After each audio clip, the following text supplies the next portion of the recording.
Brothers and sisters, I'm very, very happy to be here today. My brother is your MP. He has made you his family. And I feel like I'm also here amidst my family members. Ellavarakkum ente namaskaram. You are the pride of India. You celebrate Vishu, Onam, Eid, Christmas, Easter. All the religious groups live in harmony. You are an example for the whole nation to see. You are the children of Narayan Guruji, who taught us all the way of truth, who brought the idea of equality amongst you. The idea that no matter how poor you are, how rich you are, no matter whether you're a farmer somewhere in a village, whether you're the Prime Minister of India, as human beings, you are all equal. And this is the same idea that Mahatma Gandhi ji expressed. It is the same idea with which he inspired the revolution against the British and made India free. It is the same idea seeded in the Constitution of India.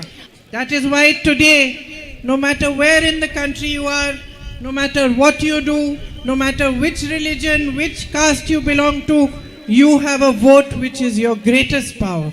This vote makes the future. It makes your country strong. It makes you choose for the next 5 years who is going to be in government, how that government is going to work, and what your future is going to look like. So it's very, very important for you to understand, especially today, under the circumstances and the way things are in our country, that this vote of yours is not just for you, not just for your family, not just for Wayanad, but it is a vote that is going to protect the democracy of this country and the constitution for which all these great people gave their lives and fought. So I want to tell you a little bit about what is going on in our country today. I'm sure you watch TV, you listen to the media, but unfortunately, most of the media is captured by the BJP, by the forces that support the BJP. So often they don't show you the truth. But if you look carefully, the truth is everywhere. The truth is in the daily struggles of your life, in how prices are rising exponentially, whether it's the price of petrol, diesel, oil, anything you use in farming, anything that you go and buy from the shops, those prices are rising exponentially. The truth is in the figures. The rise in the unemployment rate, which has multiplied in the last 10 years. The truth is in the fact that our savings have reduced. The household savings have reduced. The truth is in the fact that the growth rate is nowhere near what it was during Manmohan Singh ji's time. In fact, if you look carefully and you listen to the Prime Minister's speeches and to the speeches of other politicians in the BJP, you find that the truth is reflected in the fact that they will not speak about your problems. They will not speak about development. They will not speak about real issues. Every single day they pull out some new issue which is unrelated to your life, which is unrelated to your progress, which is unrelated to rising prices, rising unemployment, and they make the whole media talk about those irrelevant issues and try to make the election about them as well. The truth is that in the last 10 years, they have done all they could to destroy every institution that protects the rights of the public in this country. Anybody who fights for you, anybody who speaks out against them, anybody who speaks out for you is harassed, intimidated, and brought to their knees. Today, we are about changing the constitution. It is the constitution which protects your rights. It is the constitution that sees each one of you as equal.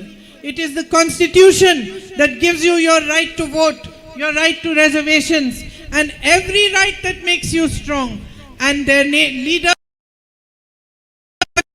slowly talking about the fact that if you give them another majority in this election, they are going to change the constitution. It must be the first time of this nation and our democracy that two sitting chief ministers have been jailed right at the time of the elections. And Sorenji is a tribal chief minister. He has been harassed endlessly and today they have put him in jail as well.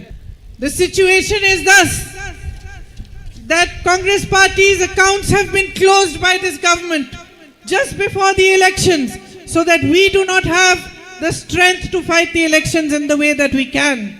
On the other hand, you must have seen that Mr. Narendra Modi came out with a scheme called the Electoral Bond Scheme. This Electoral Bond Scheme was a scheme that ensured that whoever gave donations to political parties, his name or that company's name would remain secret. A case was put in the Supreme Court and the Supreme Court judged that this scheme would lead to corruption and would lead to biases. And so they said that the list of people who have given donations to all political parties should be made public. And the most interesting thing happened when this list was published. It was found that all sorts of companies had given huge donations to the BJP. Some companies that were earning around 100 crores had given donations of thousands of crores. Some companies that had got contracts from the BJP had given big donations. Other companies on whom cases were put, who were raided, who were pressurized, gave donations and those cases were removed. Those raids were stopped. So the situation in the country is that institutions that protect you are being weakened. Democracy is being weakened. Corruption is being made systemic. It's being institutionalized. And worst of all, the Prime Minister feels that he can get away with anything and there is no answerability to the public. So while you're showing beautiful images on TV, while you're shown the Prime Minister looking strong and powerful, what has he done to make you strong? He has done but distract the public, divert the public's attention from real issues. And he continues to do it every single day of this election campaign. On the other hand, you have an MP from here, my brother Rahul, who has done nothing but fight for you. They called him all sorts of names. They abused him every day. They spread lies about him. They made videos on social media lying about him. They continue to do it every single day, but he did not stop. They put false cases against him in every corner of this country, in Gujarat, in Bihar, elsewhere, so that they should harass him as much as they could. Called his martyred father a traitor to this nation. They called his martyred grandmother a traitor to this nation. They called his grandfather, great-grandfather names. They called his mother names. They attacked his family, but he did not stop fighting for you. With truth and humility and love in his heart, he walked from Kanyakumari to Kashmir and he traveled from God that we are a united nation, that we must fight for that democracy is not destroyed in our country. They threw him out of parliament. They threw him out of his house. He still did not stop fighting for you. I'm his sister. I'll tell you something. We used to play a lot of soccer when we were children. He taught me how to play. He was a very good player. The one thing he could not accept. We would play, we would fight, sometimes somebody would win, sometimes somebody would lose. But one thing he could never accept was unfairness. As a child, somebody in his own team was unfair to somebody else. As a child, unfairness was unacceptable.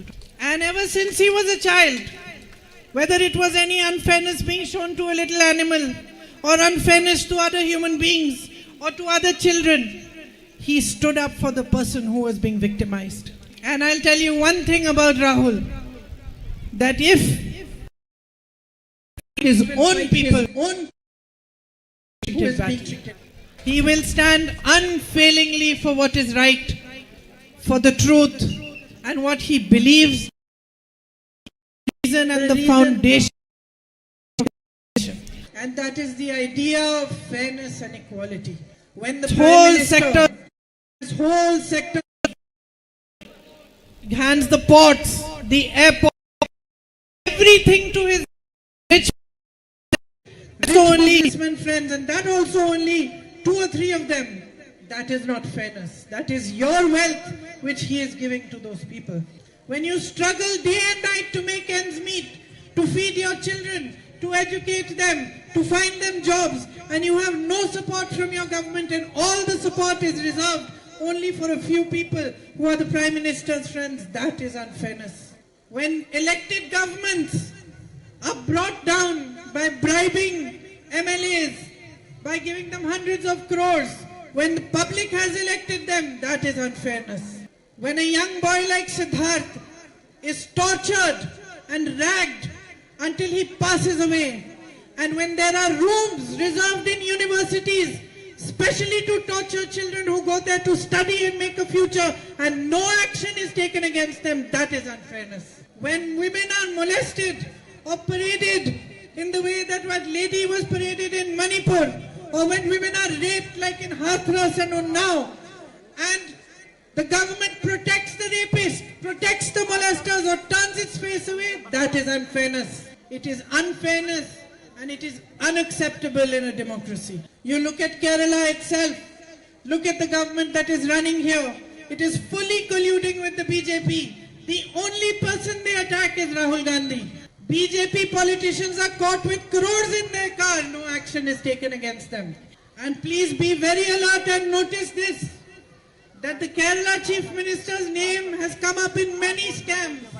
But nowhere has Modi ji's government taken any action against. Every other opposition leader is attacked, harassed, put into jail, cases are put on them, but not against the Chief Minister of Kerala. And the greatest unfairness that is constantly being perpetrated on the people of India is that they are constantly being distracted and asked to vote on the basis of their emotions, their religion, or their caste. Instead of being asked to vote on performance, on the fact that the government should be creating progress, should be developing this country, should be providing opportunities for education, should be providing centers, hospitals for health, should be creating opportunities of work and jobs and employment for you.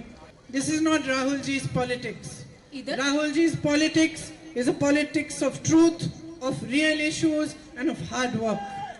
Through his efforts, projects worth 145 crore road projects have been passed for Wayanad. 54 houses have been handed over to needy people, especially to widowed women and other needy people, and 37 more are in the process of being handed over. 10 smart Anganwadi centers have been opened. Under the funds that every member of parliament gets to spend for his constituency, Rahul ji's is one of the highest spent funds in Kerala for the area of Wayanad. 131 projects have been started with these funds. Projects for drinking water, for tribal colonies, dialysis machines, ambulances, school buses, and libraries. When the night traffic ban became an issue, Rahul ji came here and stood with you and fought for you. And the same thing happened when the demarcation of the buffer zone was taking place. He forced the government to safeguard your livelihood. He raised the Nanjangud-Nilambar railway line issue in Parliament.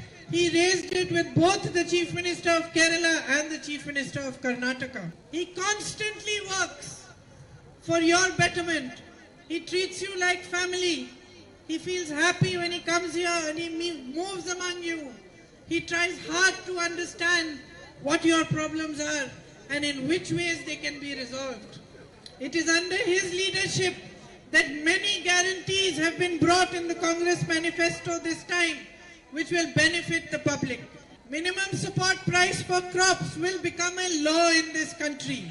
There will be no question of not getting it. And rubber will be given agricultural status.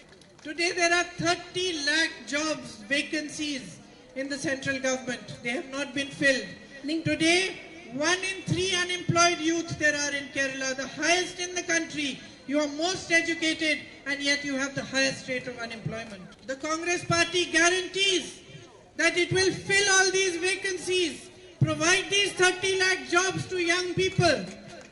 In addition, it will come out with an apprenticeship program. So if you are young and you have finished your studies, you will get an apprenticeship that will pay you at least 1 lakh rupees per annum until you find a proper job. Just like 100 days of work was guaranteed in the villages through the Manrega program, there will be an urban guarantee where in the urban areas also jobs will be guaranteed to that extent. 100 days of work will be guaranteed to everyone as a right. Wherever there is a larger tribal population, all those areas will be declared as tribal areas. Forest land claims will be cleared within 1 year and there will be a special sub-plan for SCs and STs and a special budget. In every poor family, the eldest woman will get 1 lakh rupees per year so that she can have some savings. And a health insurance for each and every citizen up to 25 lakh rupees, where you will be able to get health services for free with that insurance, will be put into place for the whole country. There will be waivers on education loans and a 5,000 crore rupee startup fund will be created for all young people who want to start small industries of their own, small little companies of their own, or do a business of their own. They will get money from this fund. These and many others which are in the Congress manifesto are real solutions for your very real issues. So in this election, here in Wayanad especially, I ask you to awaken towards your responsibility. You have a great responsibility towards this nation. When you elect Rahul Gandhi as your MP, you stand for everything that is truthful, everything that is honest, everything that is right in our politics. When you vote for Rahul Gandhi, you stand against the unjustness of handing over all the wealth of this nation to 2 or 3 people, and you stand for the idea that the wealth of the nation belongs to the public and it should be put back in the hands of the public. When you vote for Rahul Gandhi, you stand for justice, you stand for democracy, you stand for the strengthening of our institutions, and you stand first and foremost for yourselves. So I urge you to support him, to stand shoulder to shoulder with him in this great fight for the democracy of our nation. I urge you to walk with him on this difficult and arduous path he has chosen, on the path of truth. As his sister and your sister, I can tell you, he will work with complete dedication for you as he has done in the last 5 years. He will work day and night to resolve your issues, and he will always be by your side, no matter what difficulties you go through. You have listened to my words very carefully. I hope that you will remember them on the day that you go for polling. I hope that you will all go out and cast your vote, and you will make sure that your single vote counts in the protection and the building of this nation. Because we all love our country. We love its land, this land, the oceans, the rivers, the jungles. We love each other as one people, as one family. And it is time today for each one of us who cares for this country, who loves this country with all our hearts, to stand up for what is right, to look beyond ourselves, to look at the future of India and know that our one vote can either save it or let it go further down on a path of destruction, that it is being led by Mr. Narendra Modi. So thank you very much for listening to me. My love and good wishes are always with you. And thank you for supporting my brother through such difficult times for him, and for recognizing the truth and recognizing an honest man when he came before you. Thank you. बड़ी से बड़ी खबर crime से लेकर राजनीति तक किस नेता ने 5 साल में क्या काम कराया।